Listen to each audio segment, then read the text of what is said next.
Download the Athlete Guide for a full schedule of events, parking info, and course maps at NiagaraFallsTriathlon.com. Good day and welcome to another episode of Barrelman TV.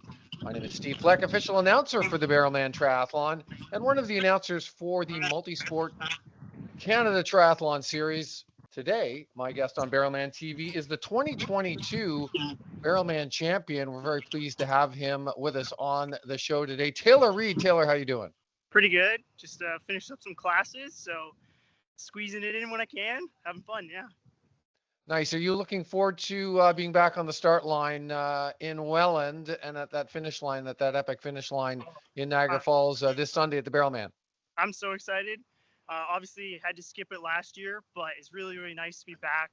Like, what's a better spot to finish than in Niagara Falls? Like, great location, fast bike course, got some good competition, so really excited to see what happens. Nice. Now let's go back. In 2022, you had an epic battle with Marek Bielakowski. It was just, I think, maybe 30 seconds between the two of you at the end. Marek hunting you down like some kind of crazed predator towards the end. And I know you were kind of on shaky legs, but you ended up prevailing into the end. How do you think it's going to go on this year on Sunday? It could almost be the same. Like, my biggest rival will be Garrick, and I think you've already talked to him, so hopefully he's thrown in a few pieces of his advice. But yeah, I could see us swimming together, riding together, and then coming down to the run again, or even one of us getting a small gap and trying to chew it up on the run. So I think it'll be a really head-to-head battle over the entire race, which will be exciting. Nice. Well, it's always great in these longer races to have a close battle and have it decided, in those final kilometers of the run. That's always special. I know as a fan and an announcer, a commentator, I love that kind of action than versus the runaway win when it with all due respect, it gets kind of boring. The thing I wanted to talk with you about more before we got to this year was how has your season gone this year? I know you've had some ups and downs. Yeah, it's been a lot different. So I'm a new dad. So my Iris is only 6 months now. So lots of different changes. I'm sure there's a million new parents out there who have like some great advice. And then on top of that, right now I've just started college. So there's been some huge changes, but overall I've been able to keep the training up like somewhere between 18 to 20 hours and some really good local performances. I haven't had a great like overseas kind of performance yet in a while, but hey, Barrelman's local, so let's get another great local performance, eh? Your career, you started off trying to do the world, then called the World Triathlon Series, WTS series years ago, and then I think on the advice of your coach at the time, Barry Shepley, I believe the story goes that you sort of decided that moving on to the 70.3 races where it was less swim dependent would be an advantage to you. How did that transition work for you in the move from the shorter sprint and Olympic distance racing to the 70.3 or half iron distance focus? Yeah, it's always a hard decision because like every little kid has the dream of going to the Olympics, and like that's always a big North Star. So it was really difficult to make the switch like right away. But Barry, it was actually in Spain. We had this conversation after a World Cup, and it was just like, okay, like you have these strengths. Let's see how far we can get with it. And I was very lucky and fortunate to actually like perform really well in my first year with like multiple victories. So it sort of proof was in the pudding kind of thing.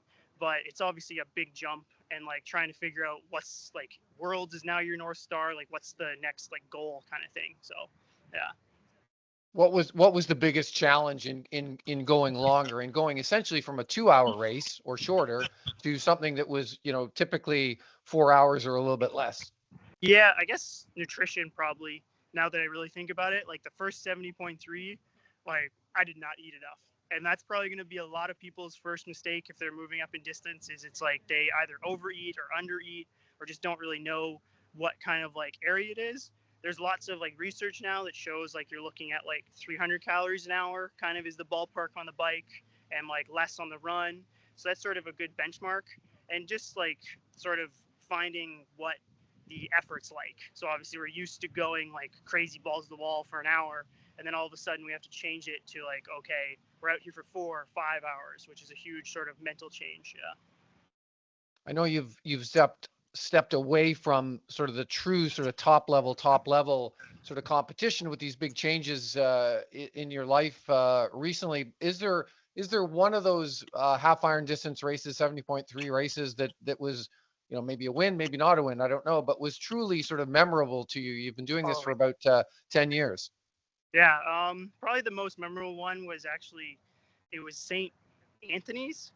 Yeah, St. Anthony's or St. Andrews. St. Andrews over in like the East Coast, and it was Hmm. the first like win I had. But my parents were there, so like my parents did the race, so I got to give them the medals afterwards and like celebrate with my club at the time, C3. So there's a lot of like really really good moments there, and then on top of that, Mont Tremblant has a true like place in my heart. Just like it was my first real point in my career where I knew I'd made it. I chased Lionel down, was only 45 seconds off, like beating him.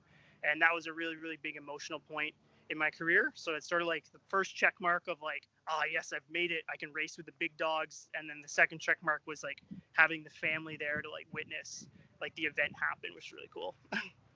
Talk to me about that feeling when you get into the lead, in a triathlon race and you're going for the win. I kind of look at you and my sort of semi-professional triathlon career was not unlike yours in that I found my sweet spot was sort of half iron distance and Ironman racing. I was not a strong swimmer, so I'm always coming back. It's always a chase, and literally until you get into first place, which often came deep in the run, you really didn't know what was going to happen. But then when you get in the run in the lead, there's this magical feeling of going, oh my God, you're pinching yourself. I'm in the Yeah. lead now. What does that feel like?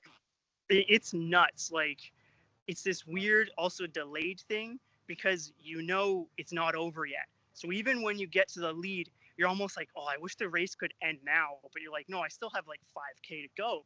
So you're sort of playing mind games with yourself, being like, okay, like stay on the gas, like someone still could catch you. And then there's only like the real release of the emotion when you're like finally in the finish chute and you've actually like won the event. That usually tears happen and like all that kind of emotion. But yeah, it's very much like switching your mindset from like, oh, I'm chasing to now I'm being chased. And you have to make sure you don't like lose that motivation when you have to make that switch mentally. Super advice. Now, you've hinted at a couple of other bits of advice, nutrition for first-time athletes, and we'll probably have, as we normally do at Barrelman, probably a lot of people that are doing their first longer race, as you had talked about, moving up from, say, the Olympic distance or the sprint distance to a true half iron distance competition for the first time. Other than nutrition, what other things should those first time athletes moving up significantly in distance, what should they be thinking about kind of at the 30,000 foot Yeah. level, or you can get as granular as you like?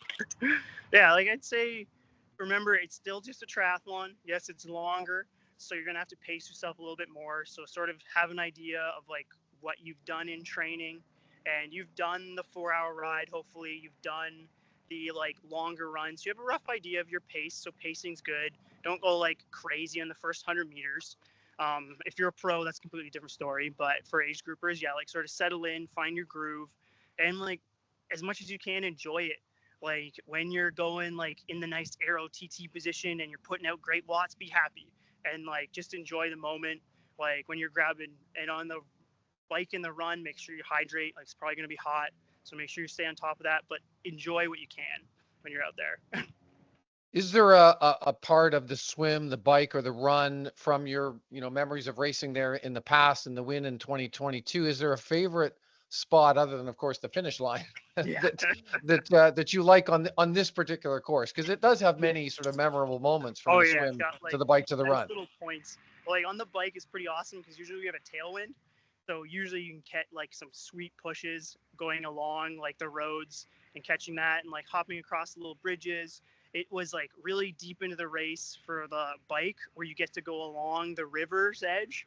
So if you can take a half a second and look to your right and like take that in, that's great. But usually you're in the hurt locker. That's like 70K. And then on the run, it's just so nice to do the two loop route where you come past the finish line and get a huge pump up right before you like head back out. And just even like the locals are sort of out there cheering you on. So it's really nice. But always save a little bit for that second lap with that nasty little hill in the middle because that one hurts. You came of age, racing these longer distances in a particularly rich, time in Canada with the greatness of Lionel Sanders and Cody Beals, and a few others, but those two in particular are sort of on the men's side of things. What did it mean for you to have those two in particular as competitors, mentors, and friends? Oh, it was great. Like me and Cody race and train together, like pretty much on the daily. So it's pretty awesome. Like we live in the same town, Guelph, so we see each other multiple times a week. And usually, when I'm not like in full baby in school mode, we like would hook up and run together. We had Jackson in the mix as well. And then having Lionel like just as someone to compete against was really cool. We had this Canadian who was pretty local as a benchmark in the world stage. Like he was fourth in the world basically when I started like racing the distance. So that was really amazing. And like when I look back, like I didn't really know him super well, but we ran cross country together. So we spent like 2 or 3 years on the same team. So I sort of like got to know his like mentality and how tough you have to be to sort of get to that level. So that was really cool. But it's just nice being able to sit down with like fellow Canadians on a basically start line and be like, okay, let's go kick some butt. Final question for you. How do you think it's going to go down on Sunday? We are predicting slightly warmer weather. It always seems to be reasonably warm on a Barrelman day. It doesn't matter where you put it.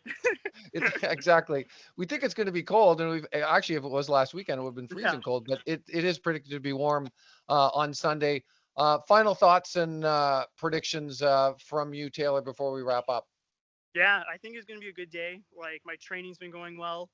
So I look forward to Garrick pushing me, but hopefully he won't push me all the way to the finish line, as you know what I mean. But yeah, no, it'll be a great time. Like I'm hoping to swim, come out of the water like on Garrick's feet, probably ride away from him a little bit if I can, and then run my heart out. So hopefully we'll see somewhere around like 350 or faster. That would be pretty good. Yeah. Nice. We'll get down into the 350s again. That would be awesome. Taylor Reid, thank you so much for your time, taking a few minutes out of your day of study and parenting duties to join us on Barrelman TV. You have been watching the latest edition of Barrelman TV. My guest today has been the 2022 Barrelman champion, Taylor Reid. I'm Steve Fleck on behalf of the whole team at the Barrelman Triathlon and MultiSport Canada. Thank you so much for watching. We'll see y'all soon.